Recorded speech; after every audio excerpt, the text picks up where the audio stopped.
I am incredibly excited to hear Dr. Camara Jones speak today. I've been reading her writing for some time, and Leo Morales is going to give you a full introduction, and we'll go from there.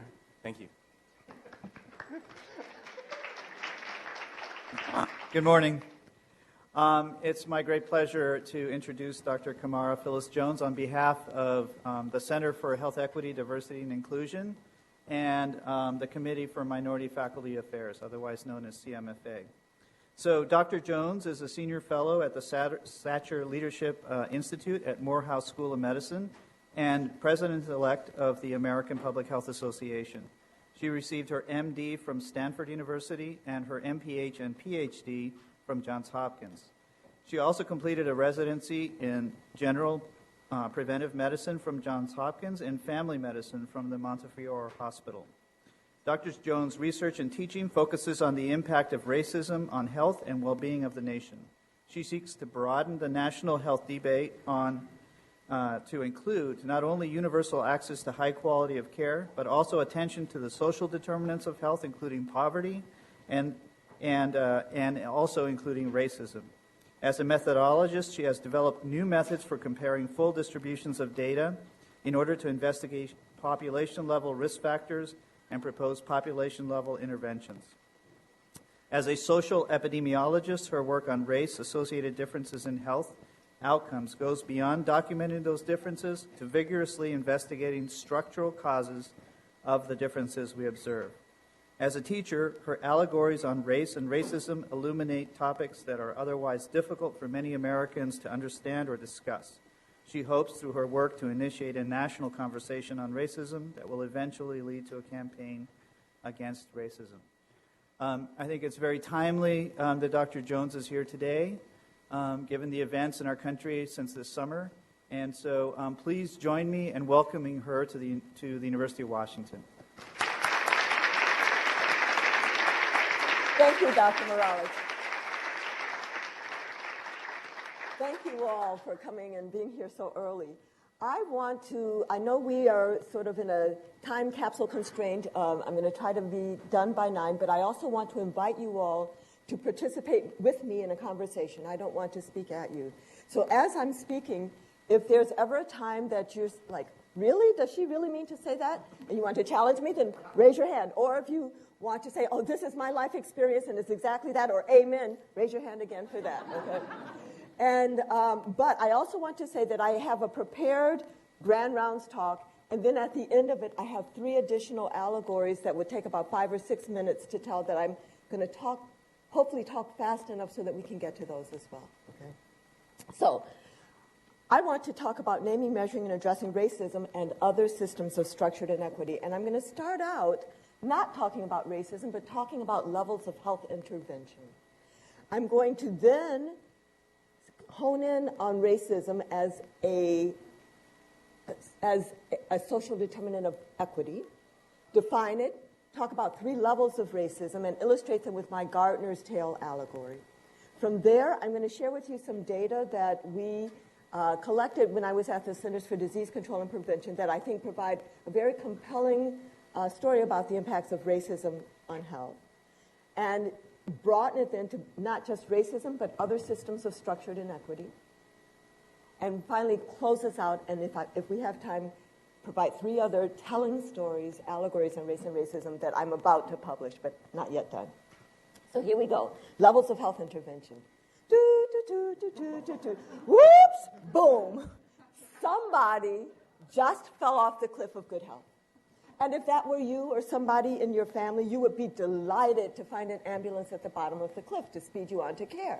But we might ask ourselves, if we're concerned about other people who may come along that cliff face, if we're concerned about population health or community health or public health, what could we put in place as a health intervention besides just stationing lots of ambulances at the bottom of the cliff? So somebody in the room is going to say, I know, let's put a net halfway down, right? Because if somebody falls, at least we can catch them before they get crunched up at the bottom. And that's a fantastic idea. Although we recognize that nets have holes in them, so some people might fall through the cracks. But, we could even make that a trampoline halfway down. No holes in that. But even if you have a trampoline halfway down that cliff, you might find yourself with lots of people just bouncing up and down at half functionality, not able to get back to the top of the cliff.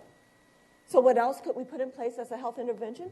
Well, certainly somebody's going to say, you know what, we need a fence at the edge of the cliff to keep people from falling in the first place. And that's a very important idea. But you know, that's going to have to be a very, very strong fence if there's a lot of population pressure against it. So what else can we do as a health intervention? We can move the population away from the edge of the cliff. So I'm going to label these interventions that I've described so far, where the ambulance clearly represents medical care and tertiary prevention. And in public health world, we talk about 3 levels of prevention: primary, secondary, tertiary, where tertiary prevention is preventing complications from diseases that are already manifest. So preventing amputations from diabetes and the like. So that's our ambulance. Our net, or trampoline halfway down, these are our safety net programs and secondary prevention, which is early detection. Screening, even including things like prenatal care and the like. The fence represents primary prevention. So that's immunizations, all of that. Moving the population is about addressing the social determinants of health, which are the determinants of health and illness that are outside of the individual. They're beyond our genes, and they're beyond our individual behaviors, and they are actually the context in which our individual behaviors either confer protection or risk. These are things like neighborhood conditions. These are things like poverty or wealth, educational opportunities, whether or not you live in a food desert, whether or not it is safe to walk or exercise in your neighborhood, whether you can even reach a job. Okay? So this is a nice little diagram that so far could be quite useful. Most of the people in this room are well situated in that ambulance, right? We're trying to be the ambulance driver, right? So this is where we live. But it is a good way of contextualizing that there are other things going on that are health interventions that could help us in the ambulance. And it also would be useful to start conversations with communities, or even at the national level, how should we be spending our health resources? But as useful as the diagram is right now, so far it has a fatal flaw. And that fatal flaw is it does not yet address how health disparities arise. So I'm going to let you keep this cliff in the back of your mind. We're going to shift gears for just a moment to talk about how health disparities arise, and then we'll come back to the cliff. So how do health disparities arise?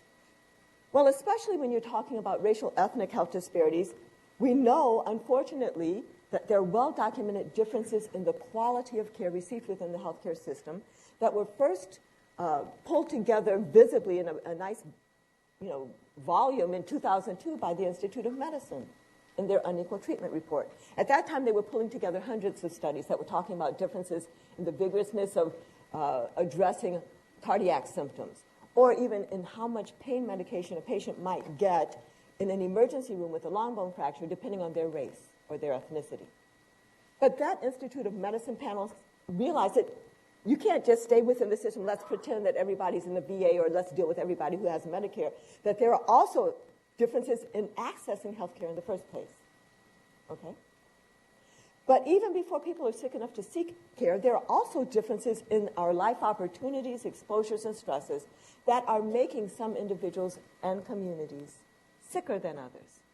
And when you think about these 3 levels at which health disparities arise, differences in quality of care, differences in access to care, and differences in underlying exposures and opportunities, really it's like a pyramid or a huge iceberg, and the huge hidden base are the differences in the quality of our lives that are making some folks sicker. And then those are often the very same folks that are frustrated because of limited access or unequal access to the healthcare system.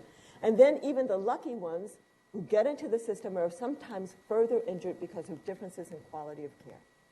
So now, remembering those 3 levels at which health disparities arise, we're going to go back to our cliff. But now we're going to recognize that we're not really dealing with a flat 2-dimensional cliff, but actually we're dealing with a 3-dimensional cliff. And at some parts of the cliff, yes, there might be an ambulance there, but maybe that ambulance has a flat tire. So maybe it's slow or goes off in the wrong direction.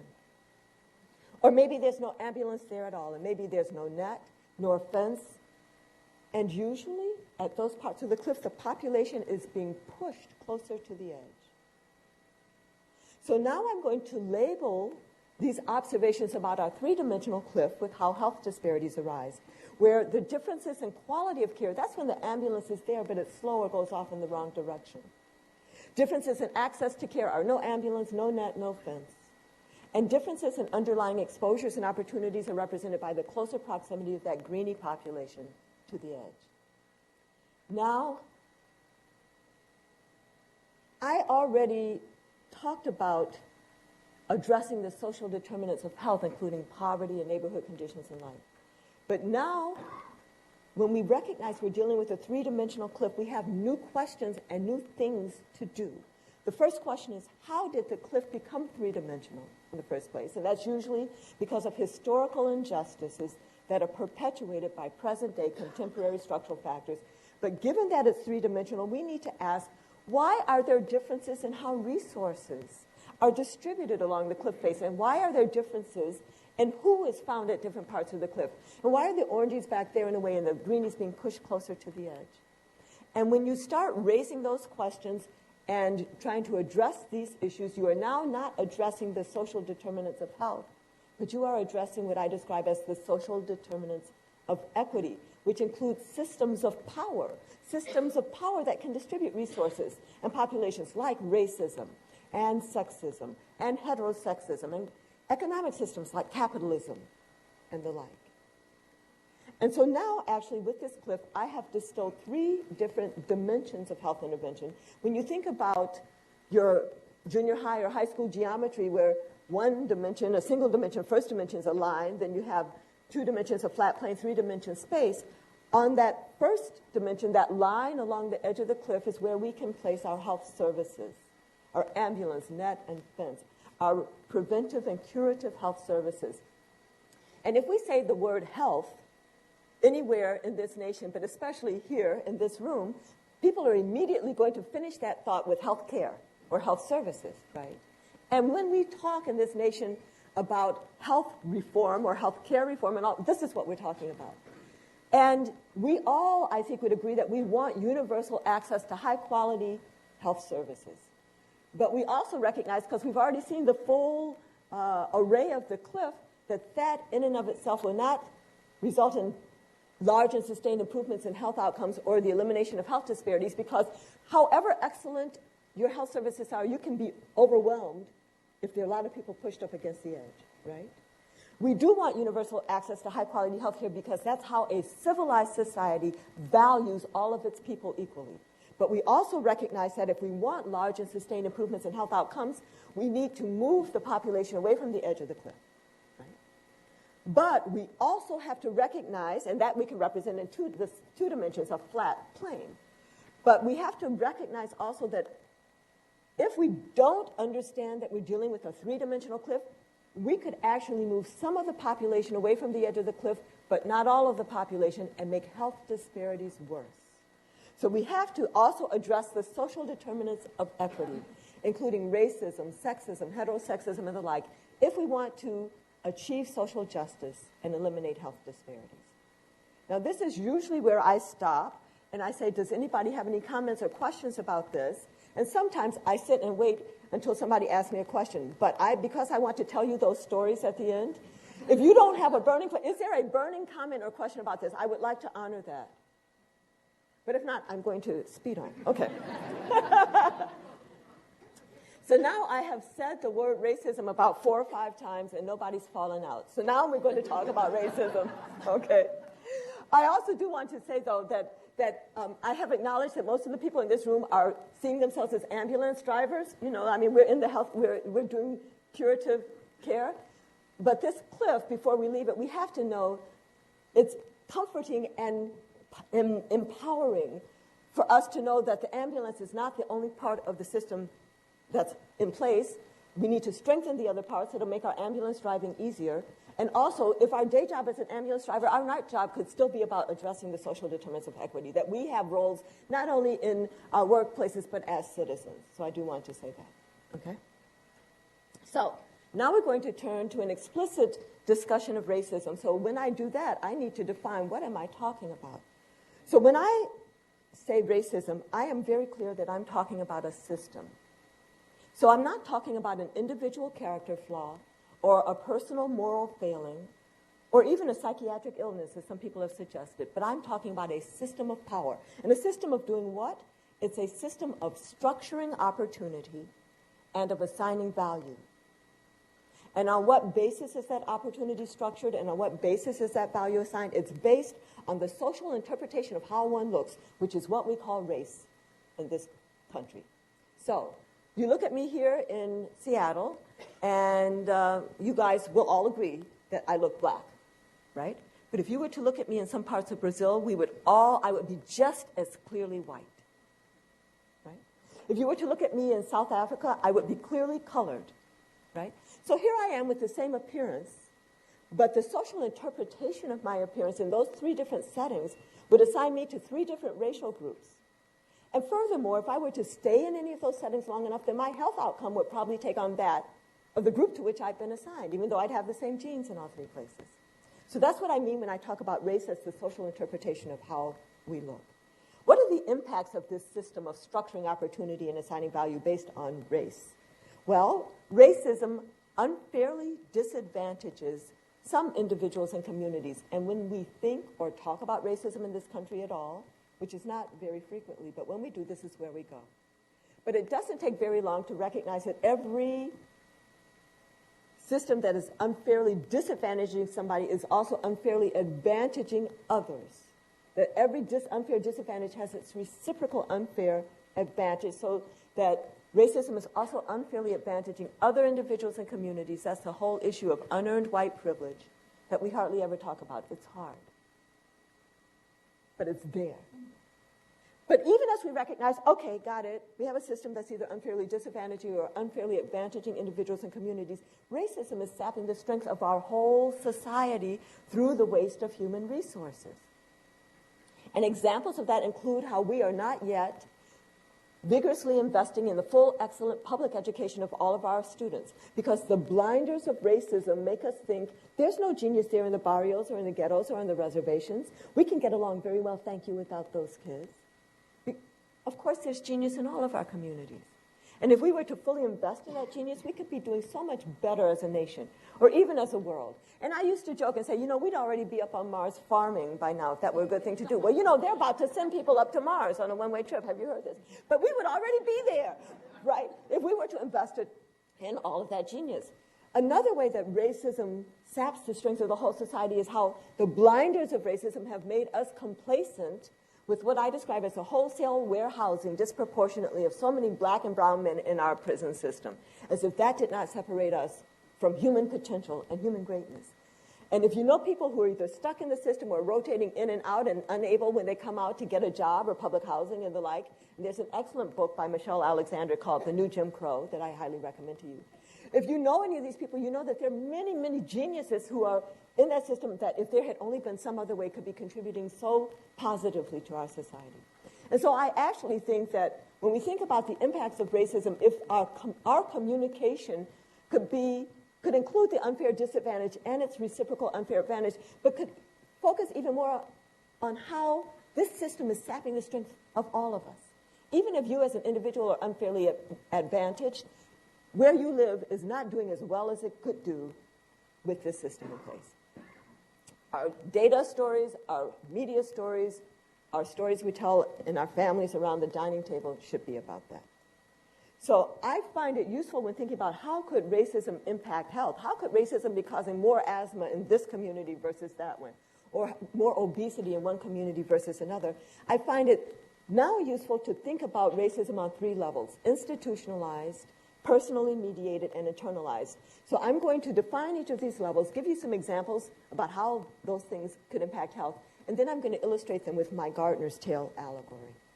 The first level of racism, institutionalized racism, is that system that includes structures, policies, practices, norms, values, that system that results in differential access to the goods, services, and opportunities of society by race.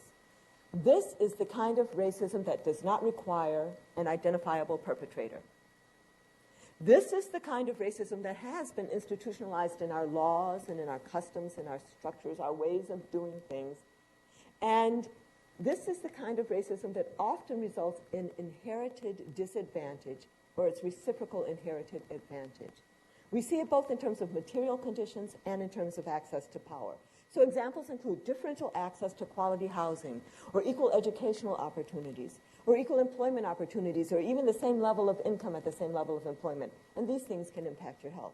Differential access to medical facilities, including linguistic access. And I was so impressed when I came into the door and I saw this chart about the interpreter services that are available here. I mean, there are places in this country where that is not so. And if you don't speak English, too bad on you, right?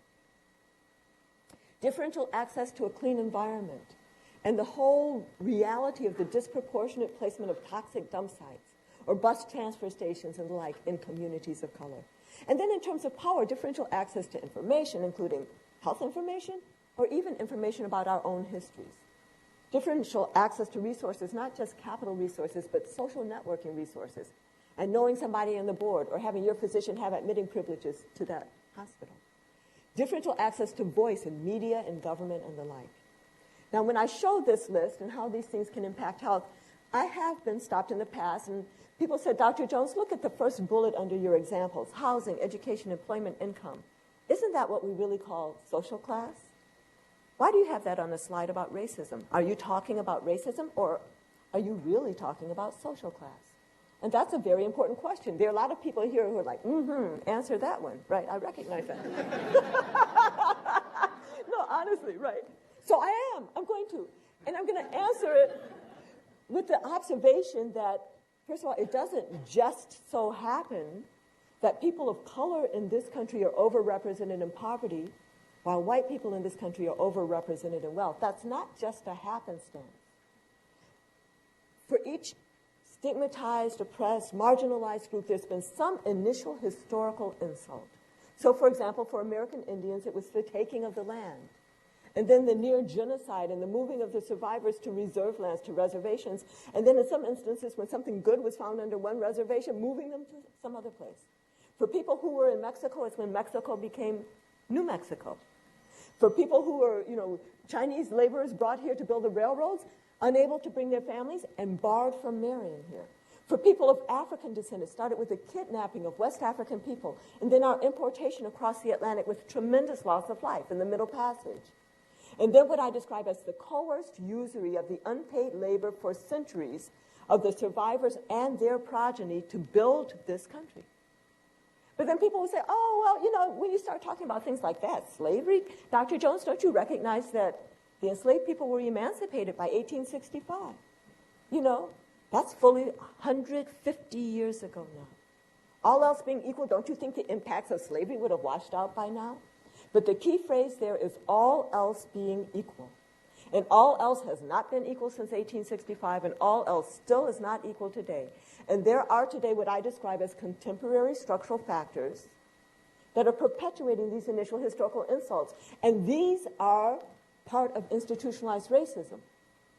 So when somebody asks me, are you talking about racism or are you talking about social class? I say that institutionalized racism explains why we even see an association between social class and race in this country. And that's an important observation. So as important as it is for us to address income inequality, very important. If you gave me a magic wand, I would equalize income across the country right now. I would do it. Right? Some of you would say, well, that's going a little too far, but boom, boom, boom, boom. I would do it. But if I did that and did not pay attention to the background structures, policies, practices, norms, and values that were put in place to differentially shunt different populations to different possibilities, if I didn't deal with the mechanisms of institutionalized racism, then even if I were to equalize incomes today, within one generation, within 20 years, we would start to see a racial stratification in income again. So we must address those structural pieces. Now, before I leave institutionalized racism, I also need to say that it can be through acts of doing, acts of commission, as well as acts of not doing, acts of omission. And very often, institutionalized racism shows up as inaction in the face of need. Personally mediated racism, I define this as differential assumptions about the abilities, motives, and intents of others by race, and then differential actions based on those assumptions. This is what most people think of when they hear the word racism. Somebody did something to somebody, right? It includes the different idea, the prejudice, and then the different action, the discrimination. And many people call this interpersonal racism. I call it personally-mediated racism. That's a mouthful, but I call it that because I'm still understanding racism as a system, and this is a system mediated through people. How could this impact your health? Well, look at this list. This is a very old list. The first thing on that list, police brutality, I used to say, imagine that you're pulled over for driving while black or driving while Latino and then interpreted as resisting arrest and hit upside the head or worse.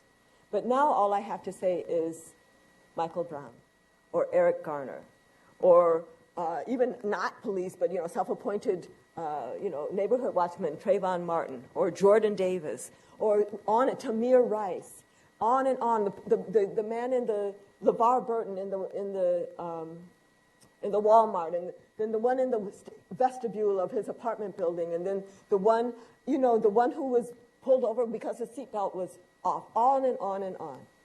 And this police brutality is based on fear, really, on assumptions about the abilities, motives, and intents of people. What is that thing you have in your hand? Looks like a gun to me. Oh, it's your wallet. Oops, sorry, my bad. Right? I don't know if you remember the name Amadou Diallo. 1999, an immigrant in the vestibule of his apartment building in New York shot 41 times as he went to get his wallet out to show the police officers, because in his country, when a police officer comes to you, that's what you would do. Anyway, so clearly that could impact your health. Right. Okay, so I'm off of that now. Physician disrespect, which could be as subtle as a physician not giving a patient the full range of treatment options. Because the physician figures, well, that patient couldn't afford or wouldn't understand or wouldn't comply, or whatever the assumption is. Or it could be quite blatant, like sterilization abuse, which has had many different iterations in our nation's history. Shopkeeper vigilance, being followed around in stores, or waiter indifference, not getting quick, respectful treatment. And these are just examples of what some people call everyday racism. These are the microaggressions that are likely leading to the elevated blood pressures of many people of color that don't even go down at night. Right? Teacher devaluation. That's a very important manifestation of personally mediated racism. When a teacher looks at a young child and thinks, that child can't learn, and puts that child off in the ADD track, that child will never even know their full potential, much less have the opportunity to develop to it. Now, all of these things in personally mediated racism, all of these can be through acts of doing, acts of commission, as well as acts of not doing, acts of omission. But at this level, it's also very important to say that personally mediated racism can be unintentional as well as intentional. You do not have to mean to be racist to have had a racist impact. The third level of racism, internalized racism, I define as acceptance by members of the stigmatized races of negative messages about our own abilities and intrinsic worth. Here I'm speaking from the point of view of members of the stigmatized races. I have friends who do anti-racism training, and they say, well, Camara, what about the internalized sense of entitlement that many white people walk around with? Isn't that also internalized racism? And I agree. But I'm going to put that off in my we'll put that off in institutionalized, some of the normative background stuff. So right now I'm speaking from the point of view of the members of stigmatized races. How could this impact your health? Self-devaluation, feeling maybe you're really not as good as. Maybe I shouldn't try to graduate from high school or apply to that college or try to get that job or move into that neighborhood. In fact, this self-devaluation turns into fratricide, black on black, Latino on Latino crime. Because if you don't value yourself, then you won't value somebody who looks just like you, and you just as soon off them as not. The white man's ice is colder syndrome. That phraseology comes from my parents' generation. What it meant then, it still means for many people today. Say that you're a person of color. Say that you're black and you need a lawyer. You might go out of your way to look for a white lawyer over a black lawyer. Or if you need a doctor, you might seek out a white doctor over a black doctor. In fact, if your lemonade is warm, you might go way down the street to get the white man's ice over the black man's ice, deeply believing that the white man's ice is colder, deeply internalizing the myth of white superiority. Basically, resignation, helplessness, hopelessness turns into self-destructive health behaviors, turns into not registering to vote, turns into not voting even if you are registered. And all of these are about us accepting the limitations to our own full humanity of the box into which we've been placed. And so when you hear young students of color, high school students, one of them's trying to be the valedictorian and the others are teasing her, saying, oh, she's just trying to be white, we need to step in and we need to counter that. Because since when did white people claim exclusive access to excellence? They did not. So now I'm going to illustrate each of these levels of racism with my Gardner's Tale allegory. And as I've also already told you, I do a lot of thinking and teaching in allegory. I am going to tell you, and many of these allegories are sparked by something that I've seen with my own real eyes. So I'm going to quickly tell you what I saw in my own real life, and then I'm going to make it a story about racism. So my husband and I, newly married, went back down to Baltimore. I was going to finish my PhD, bought our first freestanding house with a big wraparound porch on it. Flower boxes all on the porch. Well, we bought the house in October, not really the time to plant flowers, but when spring came, we're going to decorate our porch. So we run out and we're going to fill up the flower boxes. And we noticed that some of the boxes have dirt in them, but some of the boxes are empty. So my husband very dutifully goes down to the gardening store, and he hauls big old bags of potting soil back, and we fill up the empty boxes, and then we take equal numbers. I'm going to take this off so that it doesn't distract us. So we take equal numbers of our flower seeds. We were planting marigolds at the time and put them in the different boxes, and we water all of the boxes. And I'm not the gardener in the family, so I sit back, going to be delighted, right? 3 weeks later, I'm walking out of my front door. I'm looking at my porch, at my flower boxes, and I stopped in my tracks. Because as I looked at those flower boxes, it looked to me like we had planted completely different species in some of the boxes compared to the others. Some of the boxes were full of plants that were tall and vigorous looking. And some of the boxes just had a few plants in them, and they were scrawny and scraggly looking. And then I realized what had happened. That potting soil that we bought was rich, fertile soil, so that every single seed planted in the potting soil had sprouted, and the strong seed had grown very tall and vigorous, but even the weak seed had made it halfway up. But that old soil that we had found there was poor, rocky soil.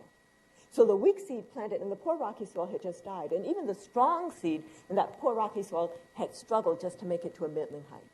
Now, I imagine many of you all are gardeners here. Maybe you've composted half of your garden, right? So you've seen this image with your own real eyes, and it's about the importance of the soil, the importance of the environment. But now I'm going to take this image and I'm going to make it a story about racism by introducing a gardener.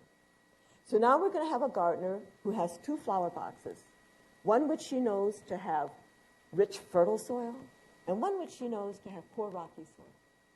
And she has seed for the same kind of flowers, except some of the seed is going to produce pink blossoms, and some of the seed is going to produce red blossoms, and this gardener prefers red over pink. So what does she do? She takes the red seed and she puts it in the rich, fertile soil, and the pink seed, and she throws it in the poor, rocky soil. And 3 weeks later, in her flower boxes, she sees what I saw in mine. In that rich, fertile soil, all of the red seed has sprouted. The strong seed is tall and vigorous. The weak seed has at least made it halfway up. In that poor, rocky soil, the weak pink seed has died. The strong pink seed is struggling to make it to a middling height. And then in these two flower boxes, those flowers go to seed. And the next year, the same thing happens. And those flowers go to seed. And year after year, the same thing happens until finally, 10 years later, the gardener's coming. She's looking at her flower boxes, and she says, you know what? I was right to prefer red over pink. So we're going to interrupt the story there to say that this first part of the story is how institutionalized racism works. You had the initial historical insult of the separation of the seed into the two types of soil, the contemporary structural factors of the flower boxes keeping the soil separate, and then through inaction in the face of need, perpetuation of the inequity. But now we'll pick the storyline back up and say, okay, well, where is personally mediated racism in this garden? Well, the gardener is looking over at red, loving red, and she looks at the pink flowers and she says, oh, those pink flowers sure are scrawny and scraggly, so she plucks off the pink blossoms before they can even go to seed. Or maybe she notices that a pink seed has blown into the rich, fertile soil, so she plucks it out before it can establish itself, which is some of the anti-affirmative action stuff that goes on. And where would internalized racism be in this garden? Well, the red flowers are just living their lives, enjoying being red, many of them not recognizing that they're benefiting from enriched soil. The pink flowers are looking over at red, wishing with all their hearts that they too could be red. And here come the bees. The bees are minding their own business, collecting nectar, but they're pollinating at the same time. So here comes a bee into one of the pink flowers, and then bzz, to another pink flower, and bzz, to this pink flower, and that flower's like, get away from me, bee. Do not bring me any of that pink pollen. I prefer the red, because the pink flower has internalized that red is better than pink.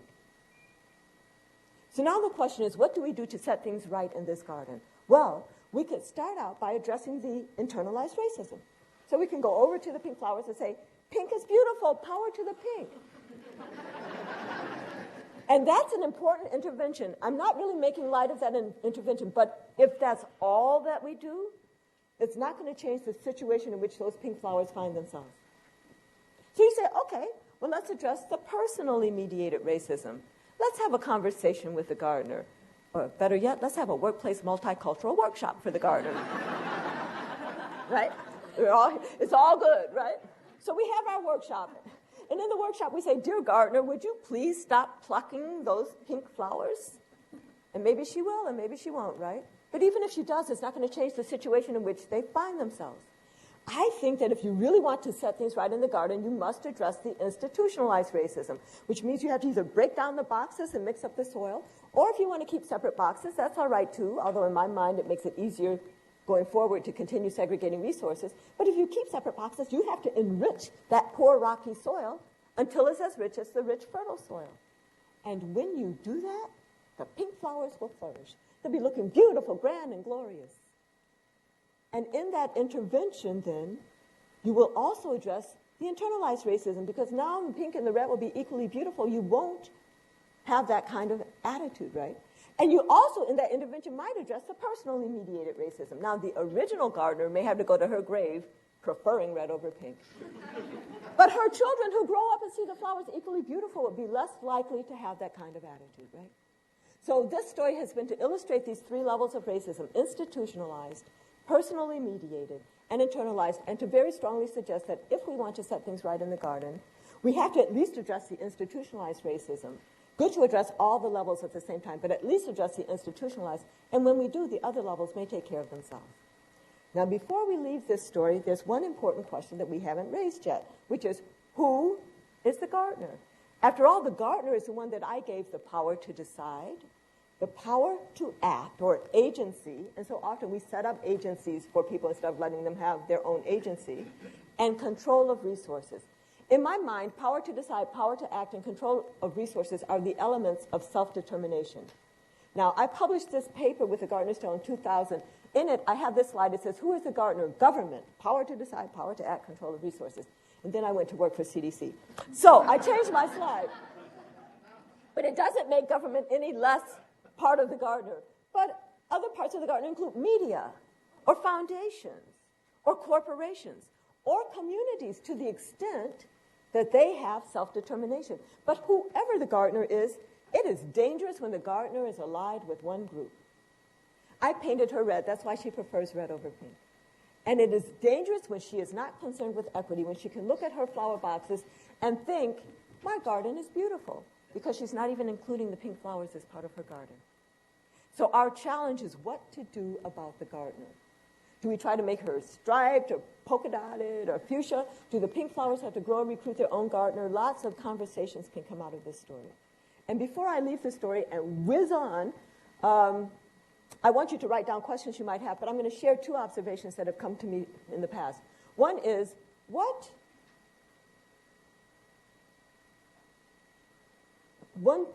person asked me, why should the red flowers share their soil? It shows the power of the story, first of all, because if we were talking about racism between you and me, that would never come up, right? My answer to why should the red flowers share their soil is that soil doesn't belong to the red flowers. It belongs to the garden. But the other interesting thing is, what if that's not the original gardener? What if that's the gardener's great-great-great-great-grandchild? What then? That great-great-great-great-grandchild has grown up seeing the flowers looking like this. They just think it's normal, right? So what do we do then? Well, we've already started down that road because we have, at least in the health sphere, problematize the differences in the heights and numbers and vigors of the pink and red flowers. Because now we are no longer just trying to take black infant mortality from here to here and white infant mortality from here to here. We're trying to eliminate racial, ethnic health disparities, right? So that's the first thing. But the other thing is that we need to make those flower boxes transparent. We need to be talking about the differences in the quality of the soil, right?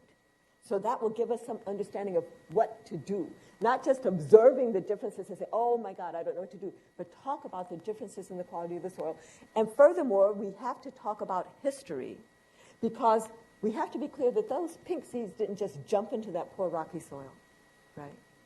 And whenever we're at a problem-solving table, it is important for us to ask, how did this problem come to be this way?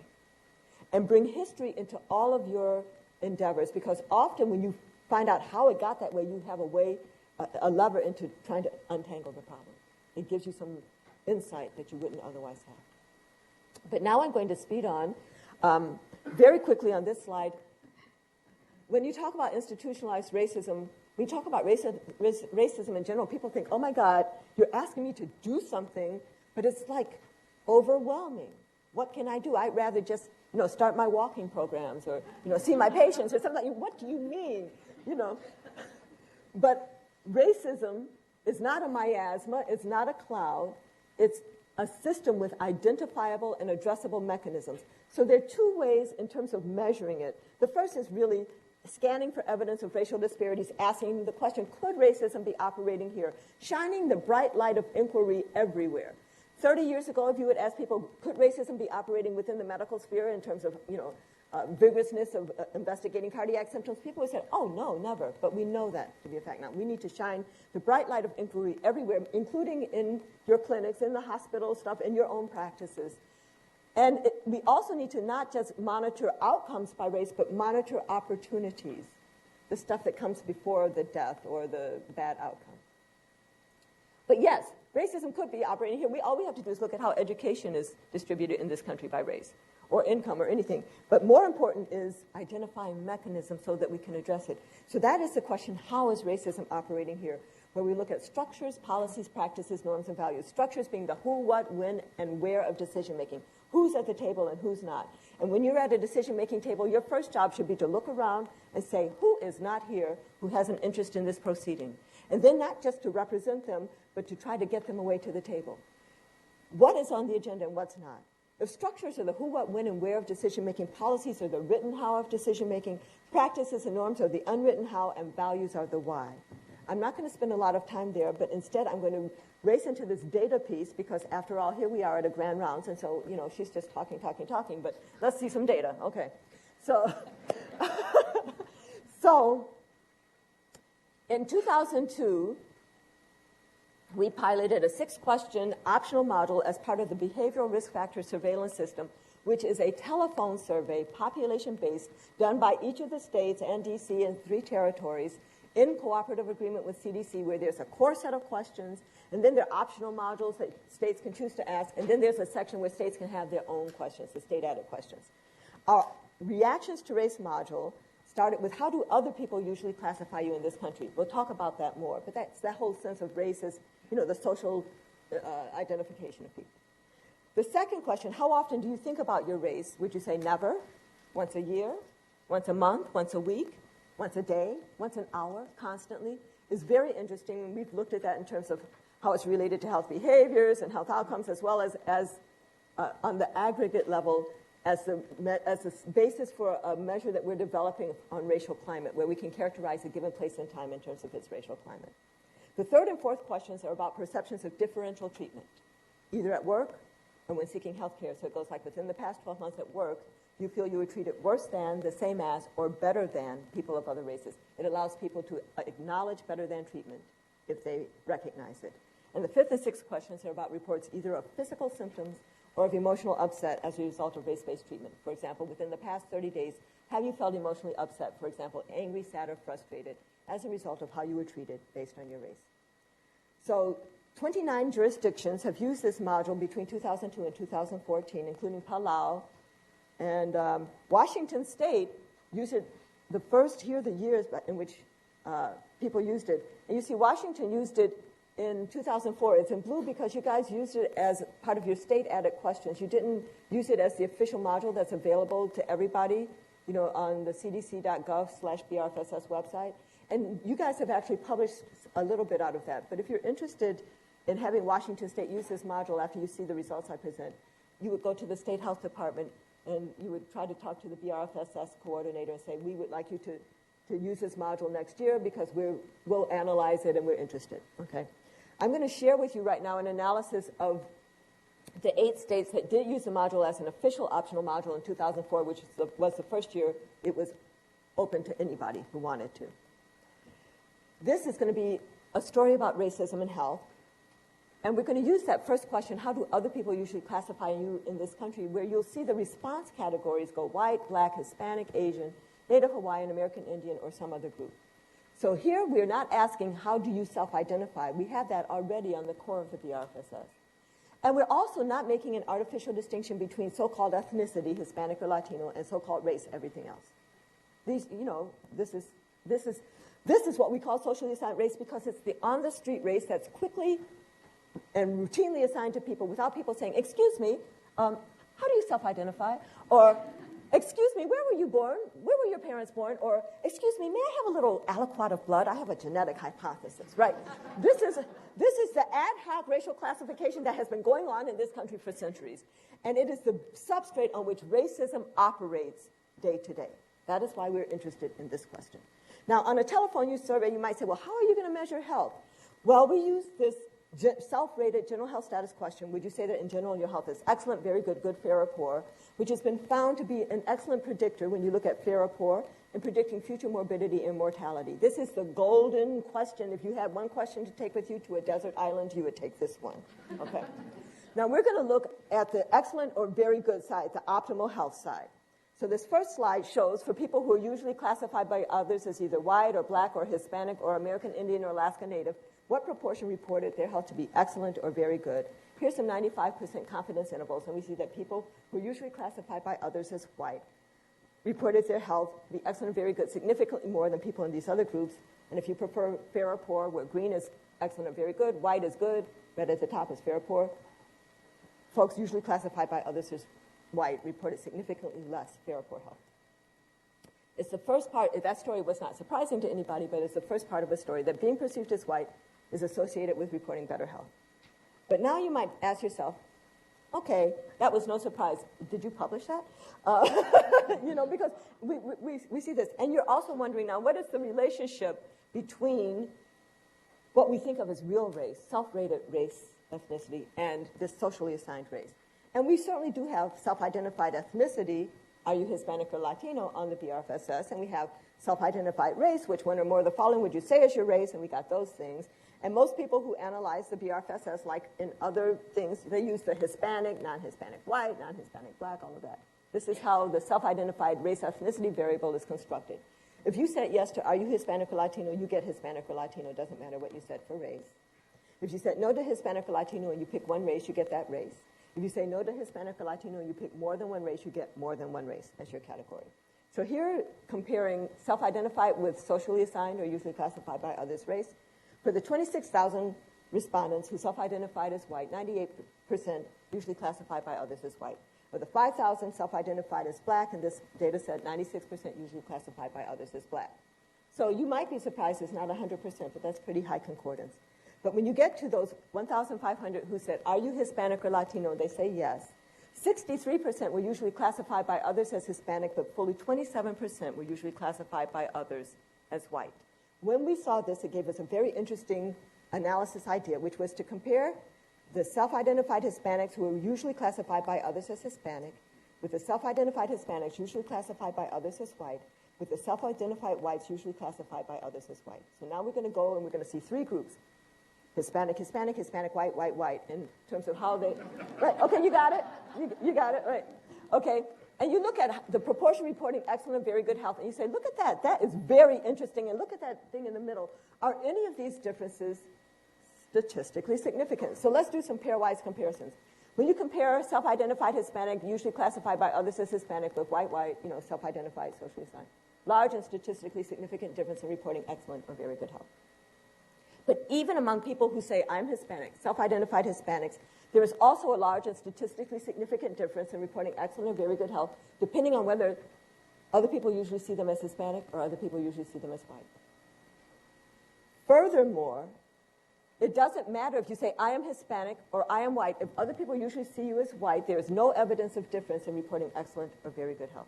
That p-value there, well over 0.5, we don't say there's evidence of no difference, but we say there's no evidence of difference. That's a very interesting finding. Do you get me there? So when we saw that, we were like, oh, are there any other groups where we could look at this? So there were 321 people who said, are you Hispanic or Latino? No. Which one or more races? They picked only one, American Indian or Alaska Native. That's not me claiming my Cherokee great-grandmother, right? Of those people, 36% usually classified by others as Indian, 48% usually classified by others as white. So now we're going to look at Indian, Indian, Indian, white, white, white. Here are our pairwise comparisons. First, just look at it. And then the statistical testing. Huge and significant difference there between Indian, Indian, and white, white. Among people who say, I am Indian, large and statistically significant difference depending on whether other people usually see them as Indian or white, and no evidence of difference. It doesn't matter if you say, I'm Indian or I'm white. If other people are usually classifying you as white, your lived experience as being white, there's no evidence of difference in reporting excellent or very good health. Any other groups where we could look at that? Well, there were people who said, are you Hispanic or Latino? No. Which one or more race? They picked more than one race. In that group, 22% usually classified by others as black, 60% usually classified by others as white. Go to the paper to see that graph. I didn't put that in there. It's more extreme than the Indian comparison. And all of this adds to our story that not only is being perceived as white associated with better health, that's true even if you're in a group that self-identifies as non-white. It's also true if you're within the same educational level. We adjusted all of these things for education and language and all. It's also true, for example, that being perceived as white is associated with higher education and higher income. And we have to ask ourselves why. Why is socially assigned race associated with health or with education or any of these things? Because there's no a priori reason that looking at certain ways should give you more of any of those things, except that we live in a society that structures opportunity and assigns value based on socially assigned race. So we take these data as compelling evidence, preliminary but compelling evidence of the impacts of racism on health without even asking, do you think that that doctor treated you respectfully today? Okay. And this paper was published in 2008. It was nominated for CDC's Top Science Prize. We didn't win it, but we were right there in the mix. We were one of the finalists. So I'm going to just quickly, seeing the time, just say that definition of racism I gave you can be generalized to be a definition of any system of structured inequity. What is sexism? It's a system of structuring opportunity and assigning value based on gender that unfairly disadvantages some, unfairly advantages others, and saps the strength of the whole society through the waste of human resources. And there are many axes of inequity that are going on in our society, in our communities, sometimes intersecting in people. And I do my work on race as an axis of inequity and racism as a system because it's foundational in our nation's history, and yet many people are in denial of its continued existence and impacts. But it's not that I don't recognize all this other stuff going on. And all of these things are at least risk markers for how opportunity is structured and values assigned. Some of them are also in the pathway as risk factors, but all of them are risk markers for how opportunity is structured and how value is assigned. So, achieving health equity, here's my three-part definition. What is health equity? How do we get there? And how is it related to health disparities? Health equity, in my mind, is assurance of the conditions for optimal health for all people. It's a process. It's not, we got there last Sunday, but it's an ongoing process. And assurance has actually been identified as one of the three core functions of public health, along with assessment and policy development. Assurance of what? Conditions for optimal health, the social determinants of health. For whom? For all people. Not even all people, especially anybody. All people.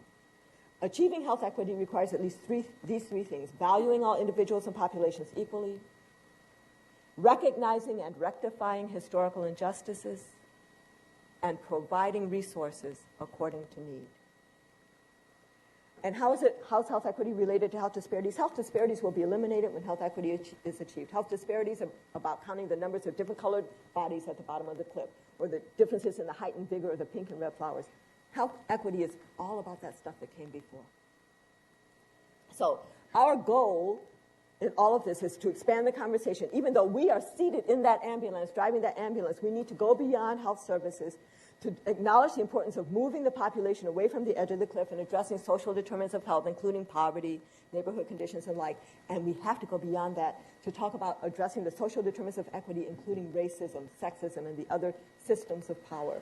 And I'm going to leave you with 3 tasks. The first is to put racism on the agenda. Say the whole word. Don't stop at race, but say racism. Ooh, I got it out. Racism, okay? And we have to say it as a force that determines the distribution of other social determinants of health in this country. And we need to monitor not only for differential outcomes, but also differential exposures and opportunities by race. The second is to ask this question: how is racism operating here? Identifying mechanisms in our structures, policies, practices, norms, and values, looking both at what exists and what's lacking that could be put in place.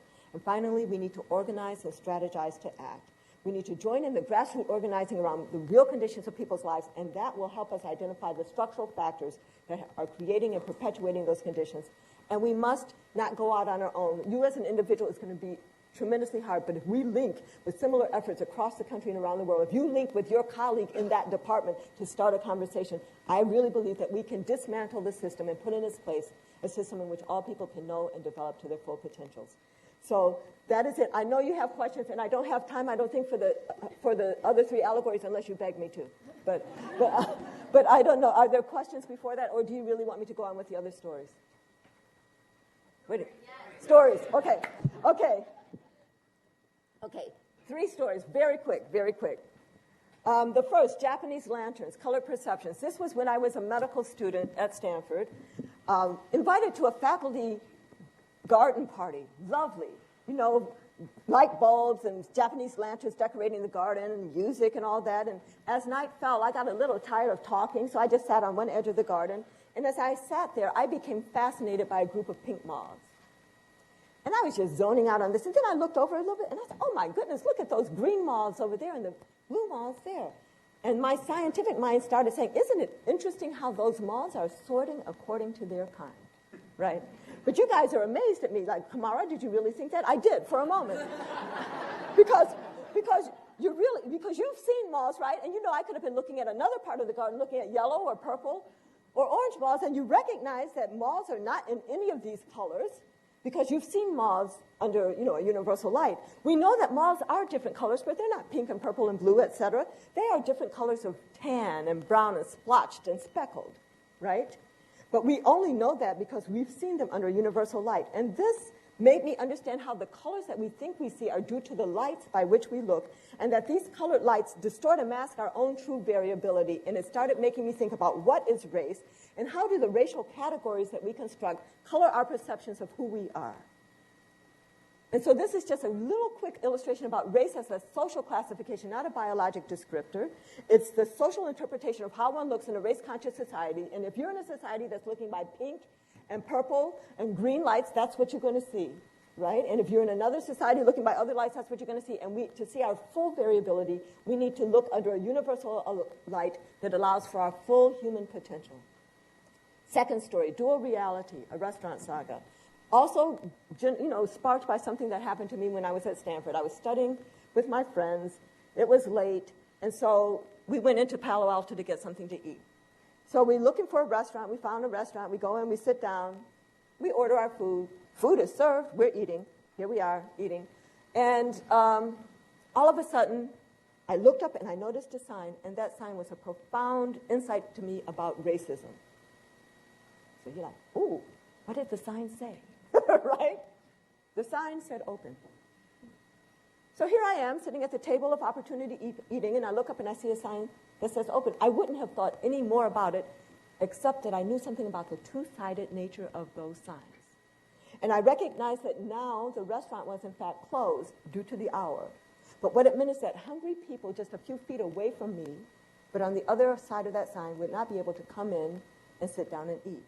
And then I understood how racism structures open-closed signs in our society, and how racism creates a dual reality where on the inside, people sitting at the table of opportunity eating, and they see a sign that proclaims open, they don't even recognize that there's a two-sided sign going on, because it is difficult for any of us to recognize a system of inequity that privileges us. It is difficult for men to recognize male privilege and sexism. It is difficult for white Americans to recognize white privilege and racism. It is difficult for all Americans to recognize our American privilege in the global context, except we got a little taste of that with Ebola, didn't we? Right? But for those on the outside, they're very well aware of the two-sided nature of the sign because it proclaims closed to them, and yet they can look through the window and see people inside eating.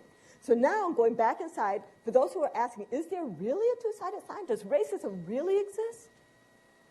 I say that it's hard to know when you only see open. In fact, that's part of your privilege, that you don't have to know. But once you do know, you can choose to act.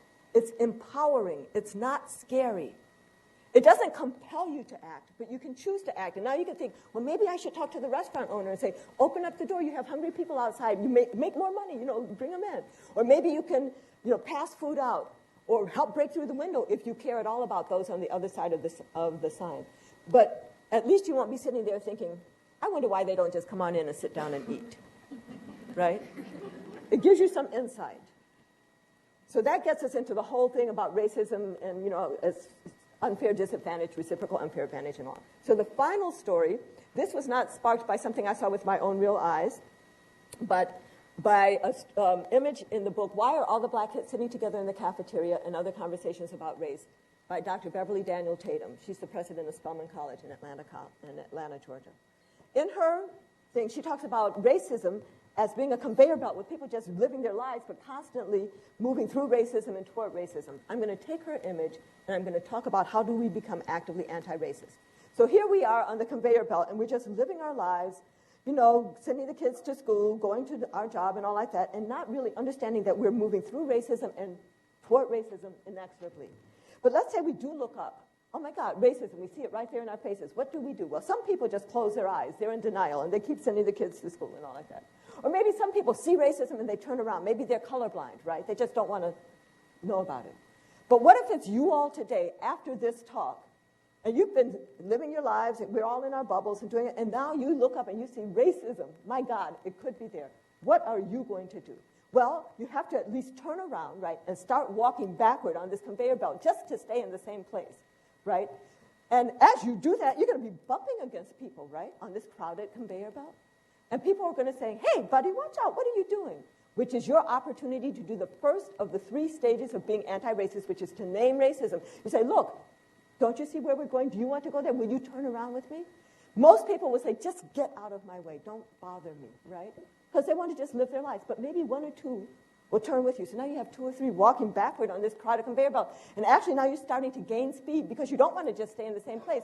Actually, what you want to do is to get to the motor to find out how to dismantle it, right? So now you have 2 or 3, you keep bumping to people. Now you have 5 and 6. Now you keep bumping to people, and you're making more progress getting to that motor.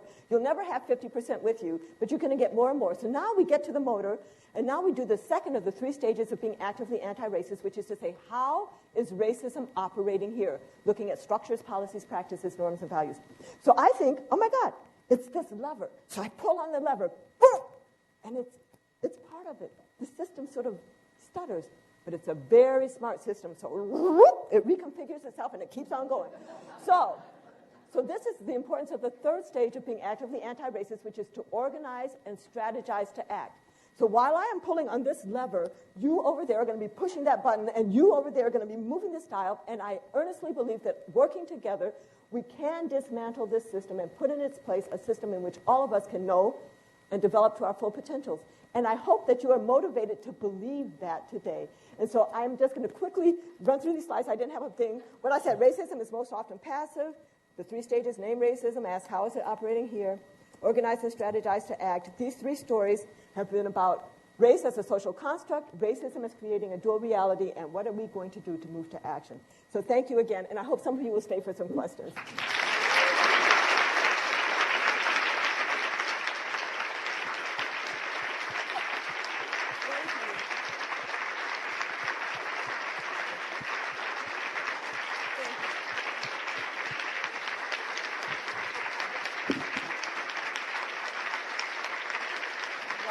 Thank you very much.